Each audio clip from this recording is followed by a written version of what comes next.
Here's an example of creating a large group of animated characters using FXlinker. What I'm going to do is, right here I've got this little animated bird. As I scrub through, we can see him walking.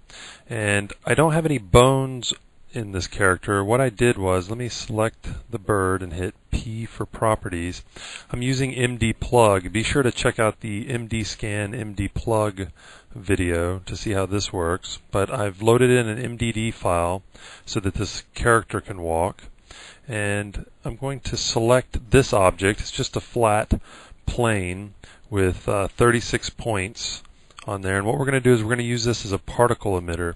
So I'm going to hit P for properties with this selected, go to the Dynamics tab, and let's choose emitter. I'm going to double click to look at the properties, and as I can see we have a birth rate of 100. Well, I'm going to set it to 36. I want to generate 36 particles. Okay. The nozzle, I'm going to change it to object vertices so that on each one of this object's vertices we can have have it as an emitter.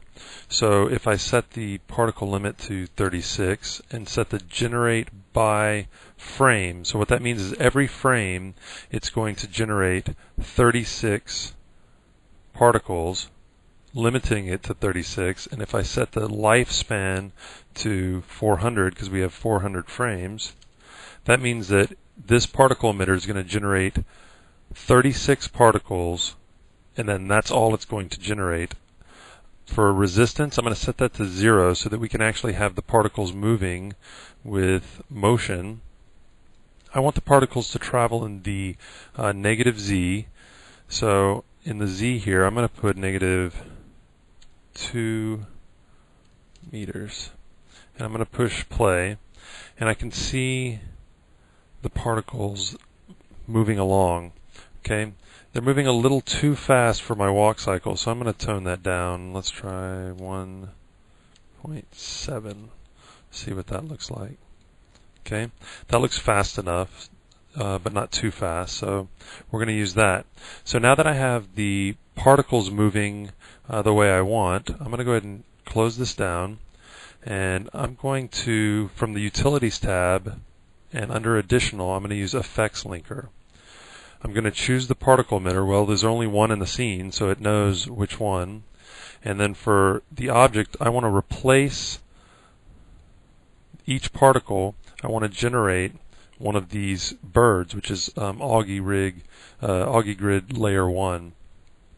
I'm going to generate 36 of them, and I'm going to hit OK.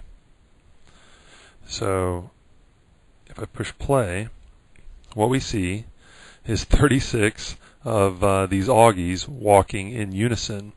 If I wanted to, I could change each one of the start frames for their animation, because right now they're all taking the step at the exact same time as if they were in the military or something. If I wanted to randomize that, all I really need to do is select each bird, P for properties, go into the MD plug, okay, here's my MDD file, and just change the action start frame. I'll just set it to -9 and hit OK. And as we can see, instead of this leg being forward, this one's back and this one's forward. So now he's going to walk to a different beat than the other ones. And if I put random numbers for each one, then they'll all randomly move, and we'll get this this nice crowd simulation. Now I'm not limited to 36. I can have as many as I want, and since I'm using MD Scan, there's no bones in there, so you don't have to worry about having thousands of bones in this scene. So you can have lots and lots of characters running around in the scene very easily using FXlinker and a particle emitter.